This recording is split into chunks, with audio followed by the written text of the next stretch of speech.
Hey guys, my name is Michaela Meyer, and today I am here to talk about the sociology of me.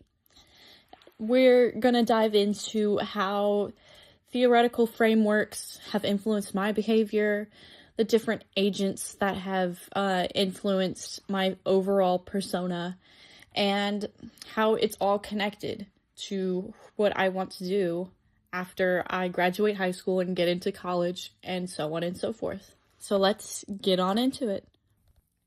So today we're going to be focusing on two major frameworks that have guided my sociological advancements throughout my life. The first one is known as Cooley's looking glass self. So this was created by Charles Cooley, and it's known as the looking glass self theory, and explains how our self-image is shaped by our perception about how others see us. There's a 3-step process that involves imagining how we appear to others, how they evaluate us, and developing feelings about ourselves based on these impressions. Moving on from Charles Cooley, we're going to next focus on George Herbert Mead.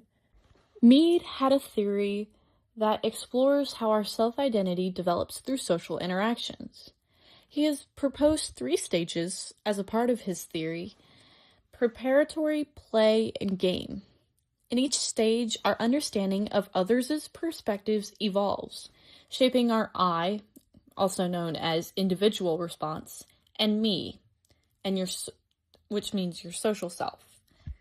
This balance would form our self-identity, according to Mead. Now that we've discussed the 2 foundational theories that guide analysis on how the self is constructed through social interaction, we're now going to pivot towards the agents that make up these theories that dictate our behavior.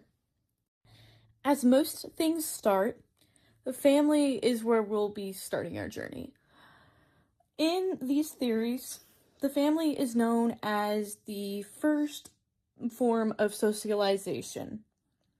And there's 3 ways the family is able to do that. The first is through internalized norms. Essentially, what this means is that they are almost unspoken rules. You know, these are like the things underneath the surface, such as work ethic, respect for elders, and different gender roles that you have inside the home. One great example of this is when I was a child, my parents would make me do tons of work, whether it was pulling weeds, cleaning bathrooms inside the house, or even holding me to a higher academic standard than my sister. Having this hard work brought upon me at such a young age has made me develop a strong work ethic that has made me successful in many aspects of my life. After that, what comes naturally hand in hand with something like work ethic, core values start to come into play. For me, I am a practicing Catholic, and I feel like I have been able to get deeper into my faith by having this strong work ethic that has allowed me to be a part of my community and do all of these things that makes me feel self-fulfilled. Finally, a scribe status is also a part of this primary socialization, and essentially, this is known as anything that has to do with socioeconomic status, so race, class, family name. This is all things that were essentially out of my control that kind of shaped where I was going to be before I made any name for myself. It is known that the average person spends 5% of their total life in school, whether that's high school or college education or anything further. 5% tends to be the main average. So it makes sense that education would socialize you in a profound way. One way that Mead's theory comes into play is when you're in the classroom. In Mead's game stage, the students in a classroom would learn to anticipate the expectations of multiple different movements acting simultaneously, whether that's teachers, their fellow classmates, or administrators, all working together to form a more complex, well-rounded, socialized self.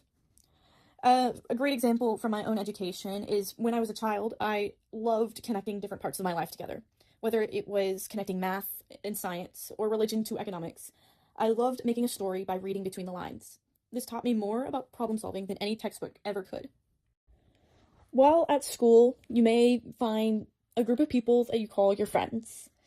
For me, I tended to have issues with that as a child, but as I went through high school and learned to gain self-confidence, I learned that the people that I wanted to hang out with were people that wanted to hang out with me. And there's, according to Mead and Cooley, there's 3 main ways how peers have shaped identity. The first one is through subcultures. This essentially means belonging to a peer subculture that's reinforcing or challenging family values.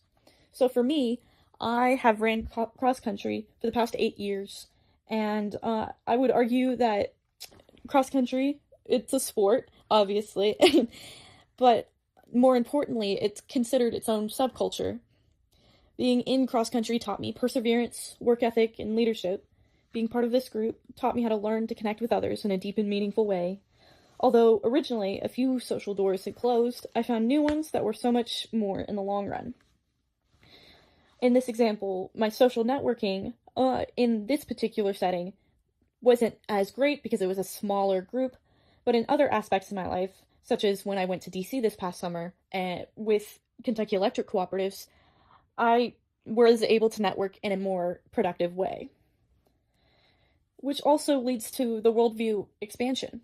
I never stuck to one social group, which allowed me to broaden my horizons and allowed me to make my own perception of the world through multiple different avenues. Growing up in the digital age, I never realized how profound of an impact mass media had on me. And I feel like there's 3 things that you could get taught through mass media. The first one is perception of norms.